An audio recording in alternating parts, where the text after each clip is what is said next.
continuar con nosotros. Hoy vamos a estar hablando sobre esta situación que se está viviendo dentro de los centros penales y para ello hemos invitado a Denis Muñoz, coordinador de proyectos del Centro de Investigación y Promoción de los Derechos Humanos.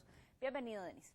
Muchas gracias, bienvenidas a todos y a todos los televidentes también por invitarnos y hacer parte de esta mañana de hablar de cosas importantes del país. Denis, en las informaciones que se ha manejado en los medios de comunicación se ha hablado de que ayer no hubo un protocolo para poder trasladar a estos reos de una prisión a otra y que eso de repente fue lo que provocó los disparos, 3 personas muertas, más de 40 personas heridas. ¿Realmente cuál sería la recomendación y cuál sería más bien el protocolo que deben de seguir las autoridades para evitar este tipo de tragedias? Bien, yo creo que el Estado en particular no desconoce en ningún momento que existen protocolos y normas internacionales para el manejo, en principio, de centros penitenciarios, cárceles de máxima seguridad y el traslado y tratamiento de personas privadas de libertad. Lo que el país ayer vivió fue justamente la evidencia, una vez más, de la fragilidad de la institucionalidad al no poder garantizar el orden, el control y la gobernabilidad dentro de un centro penitenciario. Lo que queda en evidencia es que el país cuenta, como lo dice también el informe sobre situación de centros penitenciarios y privados de libertad de la Comisión Interamericana de Derechos Humanos, justamente en su visita en el país, que recomienda que obviamente el país no cuenta con centros penitenciarios y cárceles que puedan permitir o garantizar el tema de derechos humanos fundamentales a los privados y a las privadas de libertad.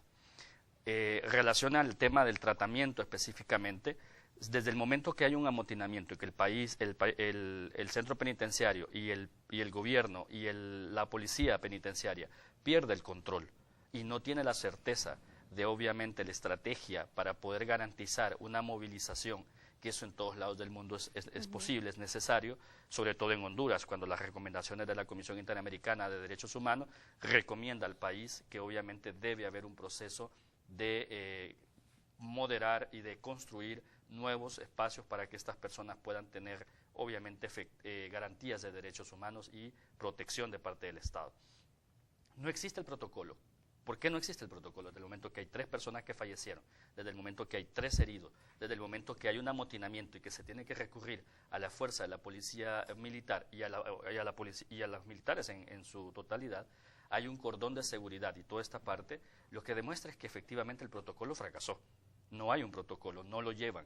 El protocolo lo que dice es que obviamente estas acciones deben de articularse y coordinarse con una participación tanto de la policía penitenciaria como de los cuerpos especiales que éstas tienen para el tratamiento de personas privadas de libertad en el caso de que exista la necesidad o la demanda de la movilidad, porque es necesario, es urgente ante el hacinamiento, con las condiciones de pérdida de gobernabilidad de parte de los centros penitenciarios, lo que evidencia es que es necesario desarticular, aislar y garantizar que las personas privadas de libertad puedan tener control, sobre todo en aquel momento en el que hay necesidad de aislar a los más peligrosos. Ahora, dentro de este protocolo, entonces, ¿cabría negociar, por ejemplo, con las cabezas que están ya dentro de las cárceles? Porque se manejó que por querer ser trasladados al penal de Santa Bárbara y oponerse, desde ahí comenzó. Pero ¿hasta dónde entonces, Denis, estas personas tienen derechos? Porque también hay un tema aquí bien importante y es que la misma población está resentida con estas personas porque no todos están ahí por bueno, ¿verdad? O la mayoría no lo están por eso. Entonces, ¿hasta dónde estas personas tienen derechos y cuáles son los derechos que tienen?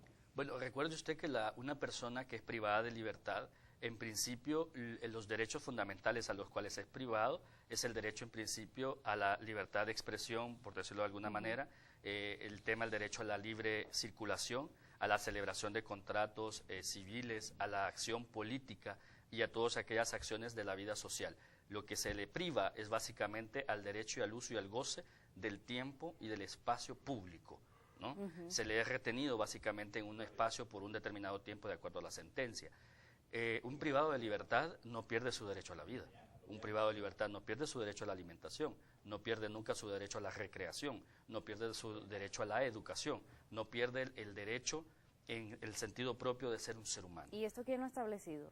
Esto está establecido en las convenciones interamericanas de derechos humanos, en los protocolos facultativos que el Estado ha suscrito sobre el materia de derechos humanos y el trato especial para las personas privadas de libertad. ¿Y a qué profundidad las autoridades tendrán conocimiento de estos lineamientos que me mencionó? Yo pienso que las autoridades de los centros penitenciarios están conscientes de esto.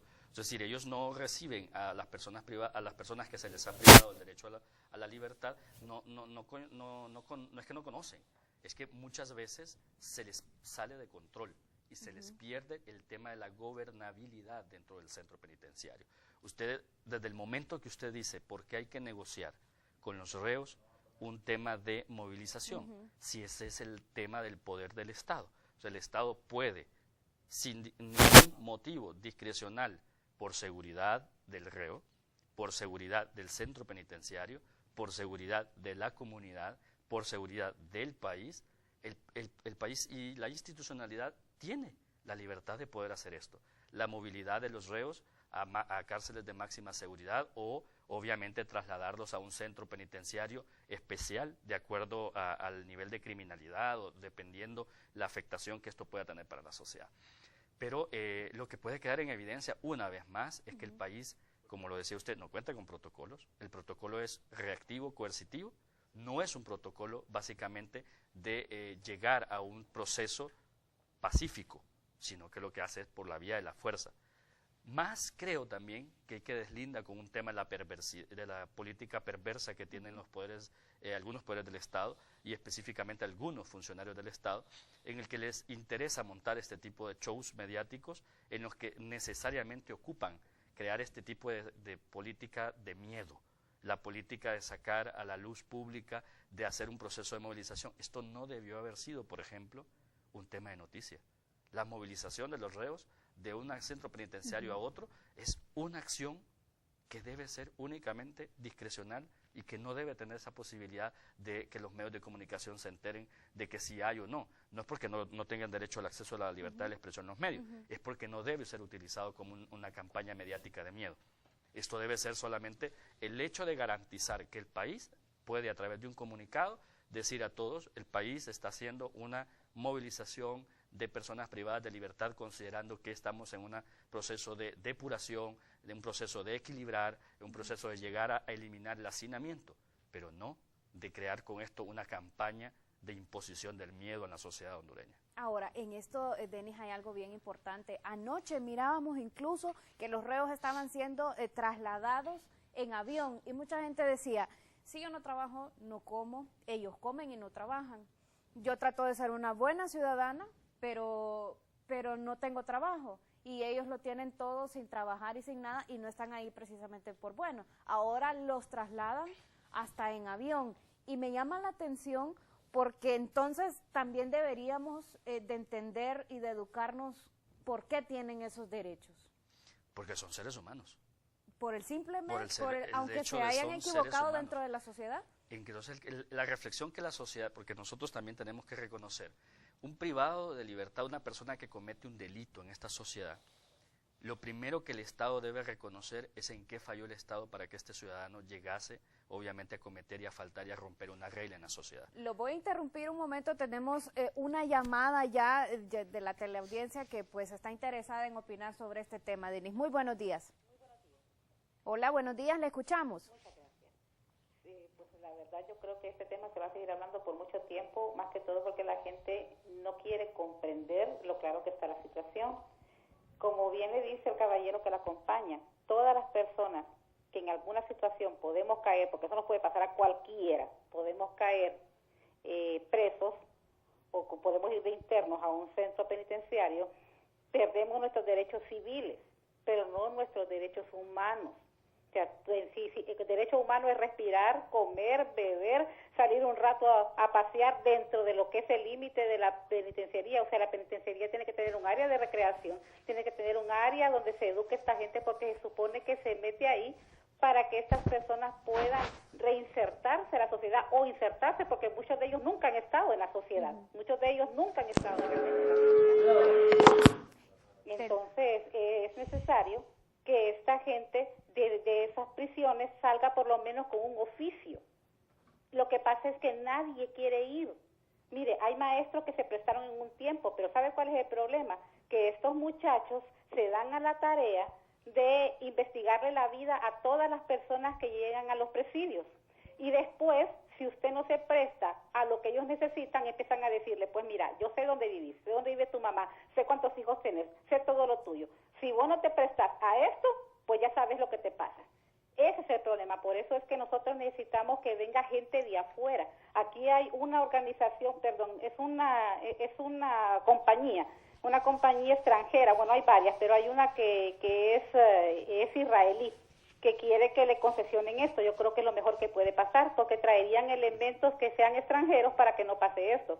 No pueden trabajar elementos hondureños como custodios de centros penales, porque a todos se les investiga la vida y todos van a terminar siendo secuaces, aunque sea de manera no que ellos quisieran, pues, sino que son advertidos de alguna manera a hacerlo porque se les amenaza. Entonces necesitamos gente que esté sobre ellos para poder salir de este problema. Mira, el problema de las cárceles es algo bien delicado, porque como bien usted dice, por angelitos no están ahí. Muchos de ellos llevan muertos y muertos y muertos en sus espaldas, y aquí también los queremos ver como que son niños de párvulo, como que son niños de pecho, y no tienen nada que ver. Pero sí es importante que la gente entienda que como son seres humanos, por lo menos los derechos como tales los tienen. Aunque a todos nos sorprenda, aunque por mí yo quisiera que muchos de ellos desaparecieran, pero la verdad que ante las leyes ellos tienen sus derechos y hay que respetárselos. Bien, muy importante la opinión que nos ha brindado esta dama esta mañana, Denis. Vamos a detenernos un momento, listo está ya nuestro compañero Pedro Galeas. Importantes operativos ha realizado Fusina este día y se han detenido ya a esta hora de la mañana 15 personas por diversas acciones delictivas. Este reporte lo tiene nuestro compañero Pedro Galeas, que en breves momentos estará ampliándonos esta información. Denis, antes de pasar con Pedro, ¿tendrá el Estado estas garantías de rehabilitación con las personas privadas de libertad? Me lo va a contestar luego de que Pedro haya hecho este informe especial.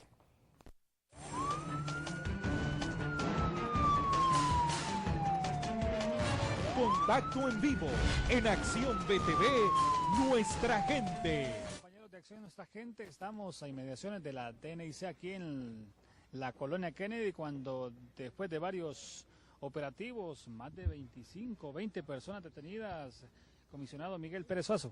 Y efectivamente se han realizado operaciones policiales por parte de la Dirección de Investigación Criminal en 8 puntos de la ciudad capital.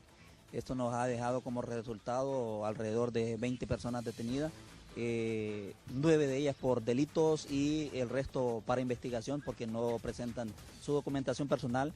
Dentro de las capturas que podemos resaltar está la de Brian Alexis Vázquez Martel, detenido en la Flor del Campo. Él es conocido con el alias de El Feo, es miembro activo de la pandilla 18 y aquí en el momento de su detención se le ha decomisado 35 cargos de marihuana, 550 lempiras producto de la venta de este alucinógeno, así como también 2 radios de alto alcance marca General Electric.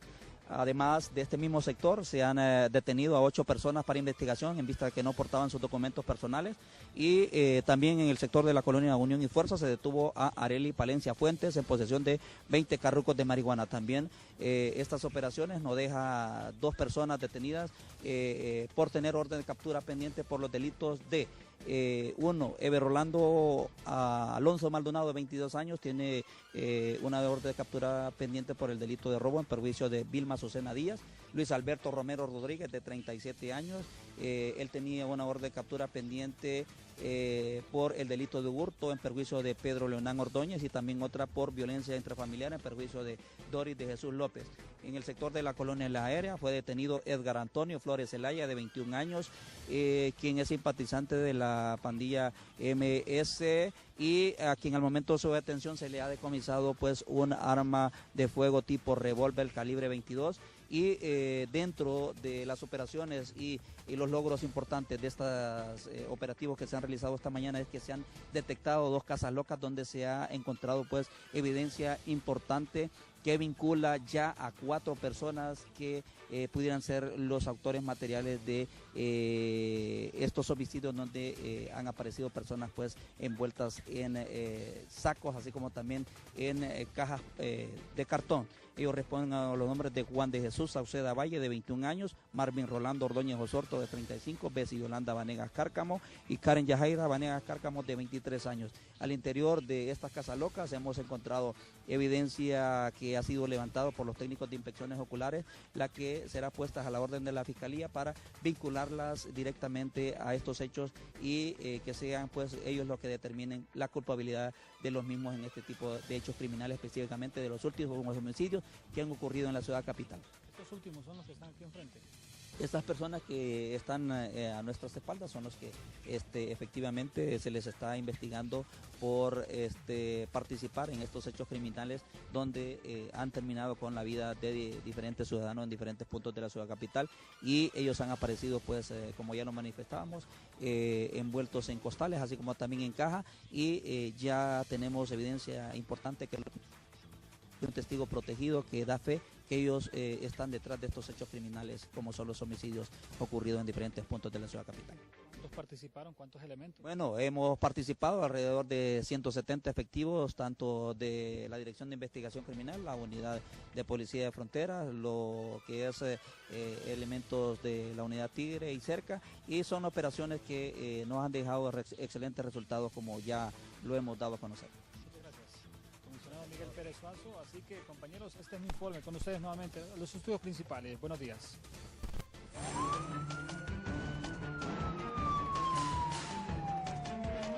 Contacto en vivo en Acción BTV, nuestra gente. Gracias, Pedro. Al retorno de la pausa comercial seguiremos profundizando sobre este tema de lo último que ha sucedido en los centros penitenciarios de nuestro país. Ya volvemos.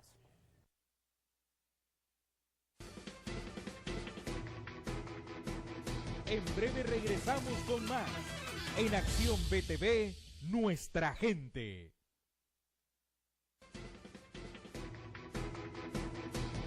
Continuamos con más en Acción BTV, nuestra gente. Gracias por continuar con nosotros, Denis. En el segmento anterior, una televidente nos mencionaba puntos muy importantes. Uno, que están recluidos, pero no han perdido sus derechos humanos, sino que sus derechos fundamentales. Asimismo, decía de que debería de haber programas de integración a la sociedad, pero realmente la sociedad también se está preguntando, y ahí voy a caer en un punto muy importante donde a los defensores de derechos humanos se les tacha como defensores de delincuentes. ¿Cómo usted, como defensor de derechos humanos, puede enfrentar a una sociedad y defender los derechos humanos de una persona que no se ha comportado bien con la sociedad? Bueno, en principio hay que reconocer la dimensión de los derechos humanos. Los defensores y las defensoras de derechos humanos no tenemos la reserva de poder decir sobre cuáles son y quiénes no pueden gozar de derechos humanos. Los defensores de derechos humanos estamos comprometidos en principio a hacer que sea sobre cualquier condición, a cualquier ser humano, no importa su condición económica, étnica, social o política, se le garanticen sus derechos fundamentales y sus derechos humanos, en cualquier circunstancia. Eso pasa por reconocer que somos seres humanos. Los seres humanos no somos perfectos, justamente la sociedad en los últimos 2000 años ha evolucionado, y nuestra sociedad hondureña, particularmente, que es una sociedad de un espectro histórico, reciente construcción, de reciente edificación, no podemos tampoco permitir o pensar de que el hecho de que una persona le falte o quebrante o genere un tema de desconfianza a la sociedad, eso significa que es suficiente para que esta persona sea tratada como un reducto de la humanidad. No es posible. O sea, las personas, por el hecho mismo de que le falten a la ley y a la sociedad en particular, lo que debe de empezarse a preguntar la sociedad es qué hicimos para que este ser humano llegase a cometer este tipo de faltas. ¿Qué perdimos? ¿En dónde falló la protección del Estado? Cuando vemos a un delincuente que hace un crimen aberrante, una condición que nadie definitivamente podrá defender, pero lo que usted no puede permitir es que esta persona se le, en principio, golpee en su dignidad, se le golpee y se le mancille y se le trate como lo que no es, sino simplemente se le trate como ser humano. Eso no significa que le vamos a permitir que le bajen la pena, eso no significa lo que los defensores de derechos humanos vamos a abogar porque esta persona salga y no cumpla con su pena. Todo lo contrario. Los derechos humanos, particularmente en el marco de los derechos civiles y políticos, garantizados efectivamente, es que los seres humanos que faltamos a esto tenemos sistemas de justicia que pueden investigar, que pueden dirimir, que pueden conocer y debatir entre el derecho que tiene y les asiste a la víctima y obviamente al perpetrador, garantías fundamentales para poder dirimir este tipo de situaciones y que se les garanticen sus derechos fundamentales a un debido proceso. Eso no significa que los derechos humanos en algún momento vamos a ir a hablar con un juez y le vamos a decir la pena mínima para este delincuente es esto, porque las penas están determinadas en las leyes del país, en los estamentos jurídicos. Por lo tanto, los defensores de derechos humanos lo que vamos a garantizar para la víctima, en principio, eso no hay duda alguna. Para el segundo, vamos a proteger el debido proceso y vamos a solicitar que haya una aplicabilidad de la pena con la fuerza y la contundencia que se requiere. Pero aún así, el ser humano que es llevado a un centro penitenciario condenado por el sistema de justicia, no significa que debe ser tratado como el reducto de la humanidad, sino que debe ser tratado en la dimensión mínima del ser humano, como ser humano. Las organizaciones de derechos humanos, ¿cómo están trabajando para poder crear procesos de rehabilitación para estas personas, dado que el Estado está haciendo bien poco realmente? Bien, y con un poco haciendo la conexión con la opinión que la persona que nos llamó al set, yo debería de reconocer que en principio la primera pregunta que hay es, ¿hay una política penitenciaria en Honduras?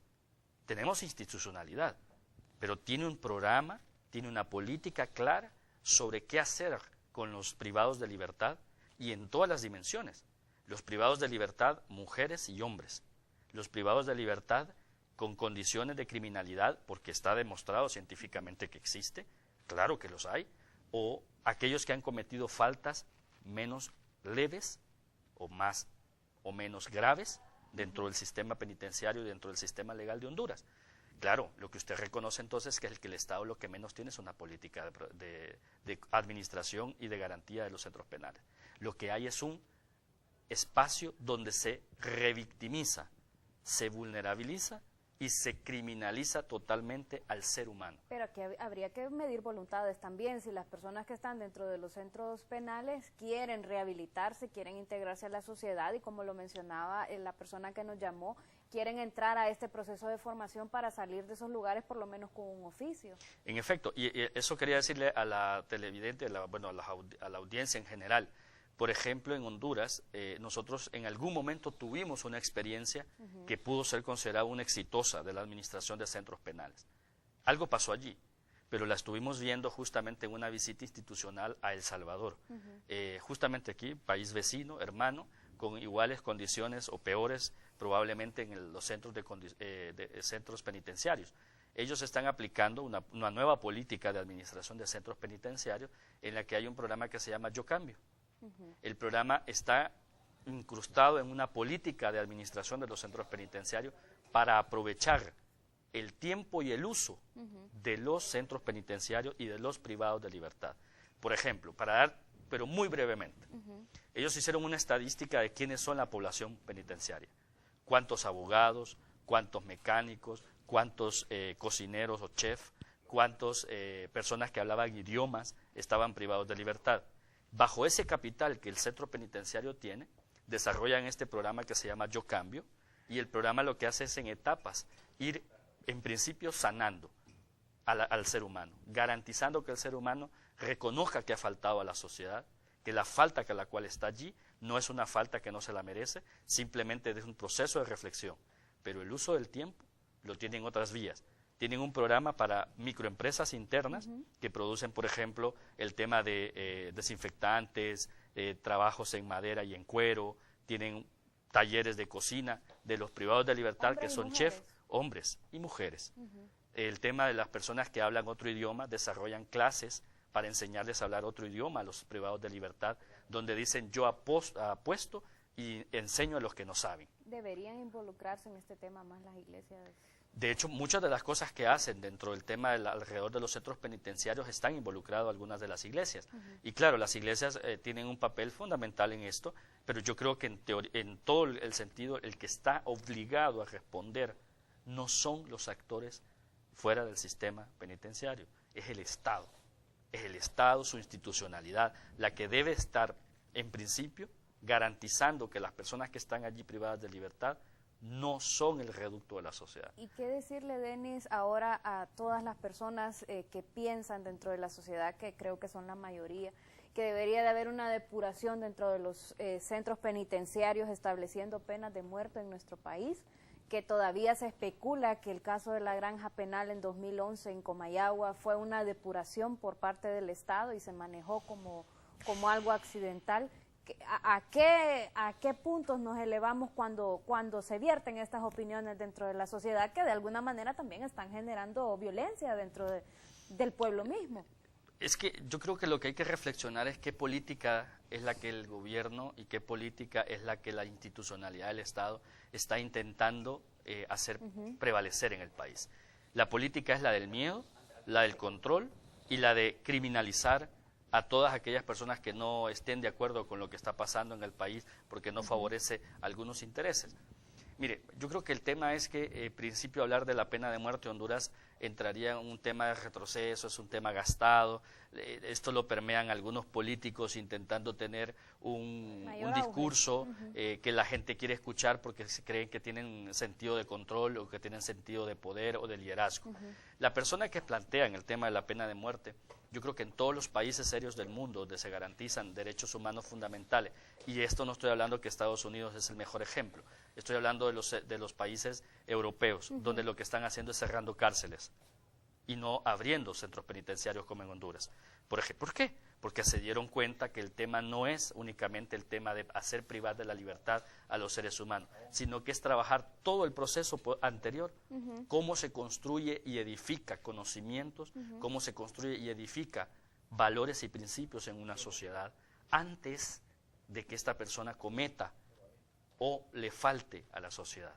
¿Cómo llegamos a que las personas que estén allí garanticen que tengan posibilidades de no tener falta de oportunidades en alrededor?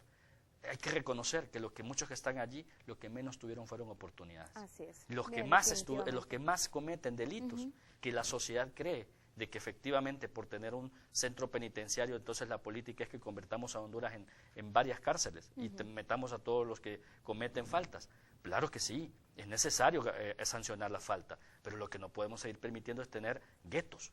Lo que no podemos seguir teniendo son centros penitenciarios de revictimizar y de profundizar la cultura de la criminalidad, donde el Estado no tiene presencia. Lo que hay que hacer es garantizar que la sociedad reconozca que lo que están en los centros penitenciarios es el resultado de lo que el Estado no pudo prever, construir y edificar para tener ciudadanos que le puedan ser beneficiosos al país. Bien, gracias, licenciado Muñoz, por su tiempo. El tiempo aquí en televisión es bien corto. Listo está ya nuestro compañero Nahum Alonso con una importante recomendación. Gracias, muy amable. Interesante todo lo que están desarrollando, pero también es interesante saber cómo contrarrestar los síntomas de la gripe y resfriados. Para empezar, no tiene que buscar otro antigripal porque siempre tiene que exigir